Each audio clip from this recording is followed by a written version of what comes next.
بسم اللہ الرحمن الرحیم۔ السلام علیکم پیارے بچوں، آج ہم پری ہائی اسکول اسکالرشپ جماعت ہشتم کا پرچہ 2 ذہنی آزمائش کا جز 2 جماعت بندی، اس جز کا ضمنی جز 2.2 اشکال، اس کے بارے میں معلومات حاصل کریں گے۔ تو آئیے ہم اشکال اس ضمنی جز کے تشریحی سوالات کا مطالعہ کریں گے۔ اس ضمنی اکائی میں دیے گئے سوال میں 4 اشکال میں سے 3 اشکال میں یکسانیت پائی جاتی ہے اور ایک شکل مختلف ہوتی ہے۔ جماعت بندی میں اشکال کا مشاہدہ بڑی اہمیت کا حامل ہے۔ اشکال سات دار یا غیر سات دار طریقے سے خاص زاویے سے گھومتی ہے۔ دی گئی اشکال میں ہر چھوٹا حصہ جیسے نقطہ، دائرہ، مثلث، مربع وغیرہ علامتوں کا بغور مشاہدہ کرنا ضروری ہوتا ہے۔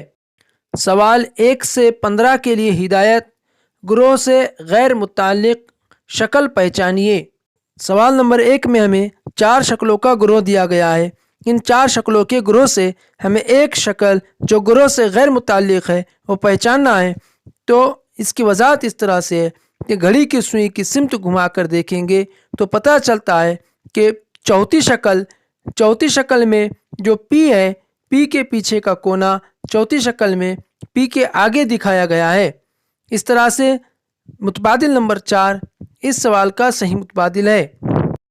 سوال نمبر 2 میں جو ہمیں 4 شکلوں کا گروہ دیا گیا ہے، ان کا اگر مطالعہ کریں تو شکل کو گھڑی کی سوئی کی سمت گھما کر دیکھنے پر متبادل 2 کی طرح نہیں دکھائی دیتا ہے، اس لیے متبادل 2 اس سوال کا صحیح متبادل جواب ہے۔ سوال نمبر 3 میں جو ہمیں شکلوں کا گروہ دیا گیا ہے، ان شکلوں کے گروہ کا مشاہدہ کرنے پر ہمیں پتہ چلتا ہے کہ شکل 2، 3 اور 4 میں تکون جھنڈے کے پیچھے تارا بنا ہوا ہے، جبکہ شکل 1 میں تکون جھنڈے کے سامنے تارا بنا ہوا ہے، اس لیے متبادل نمبر 1 اس سوال کا صحیح متبادل جواب ہے۔ سوال نمبر 4 میں ہمیں 4 شکلوں کا گروہ دیا گیا ہے۔ ان شکلوں کا اگر ہم بغور مشاہدہ کرتے ہیں تو شکل نمبر 1 میں جو اندرونی اشکال ہے، ان اندرونی اشکال میں 2 دائرے ہیں جو یکساں ہیں۔ شکل نمبر 2 میں اندرونی اشکال میں 2 مختلف شکلیں ہیں۔ شکل نمبر 3 میں یکساں شکلیں ہیں۔ شکل نمبر 4 میں بھی یکساں شکلیں ہیں جو کہ مربع ہیں، اس لیے متبادل نمبر 2 میں غیر یکساں اشکال دی ہوئی ہے، اس لیے متبادل نمبر 2 اس سوال کا صحیح جواب ہے۔ اس کے بعد سوال نمبر 5 میں بھی ہمیں 4 اشکال کا گروہ دیا گیا ہے۔ اگر ان 4 اشکال کے گروہ کا مشاہدہ کرتے ہیں تو شکل 1، 3، 4 گھڑی کی سوئی کی مخالف سمت گھوم رہے ہیں، جبکہ شکل 2 گھڑی کی سوئی کی سمت گھوم رہی ہے، اس لیے متبادل نمبر 2 اس سوال کا صحیح متبادل جواب ہے۔ سوال نمبر 6 میں جو 4 اشکال دی گئی ہے، ان 4 اشکال کا بغور مشاہدہ کرنے پر پتہ چلتا ہے کہ اندرونی شکل متبادل 1، 2، 3 میں گھڑی کی سوئی کی سمت 180 ڈگری پر گھوم رہی ہے، جبکہ متبادل 4 میں ایسا نہیں ہے، اس لیے متبادل 4 اس سوال کا صحیح جواب ہے۔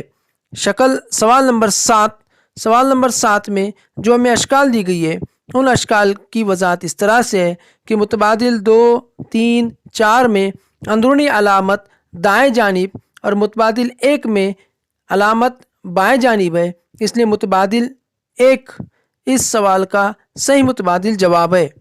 سوال نمبر 8 میں 4 اشکال کا گروہ ہے۔ 4 اشکال کے گروہ کا مطالعہ کرنے پر ہمیں متبادل 1، 2، 3 میں جو علامتیں دی گئی ہے، وہ علامتوں کی جو ترتیب ہے، ان ترتیب کا اگر مطالعہ کرے تو ان کے اندر جو حرکت ہے وہ حرکت گھڑی کی سوئی کی 7 دار حرکت کی طرح ہے، لیکن متبادل نمبر 4 میں ایسا نہیں ہے۔ متبادل نمبر 4 میں اشکال کی ترتیب تبدیل ہوئی ہے، اس لیے متبادل نمبر 4 اس سوال کا صحیح جواب ہے۔ سوال نمبر 9 میں شکلوں کا جو گروہ دیا گیا ہے، ان شکلوں کے گروہ میں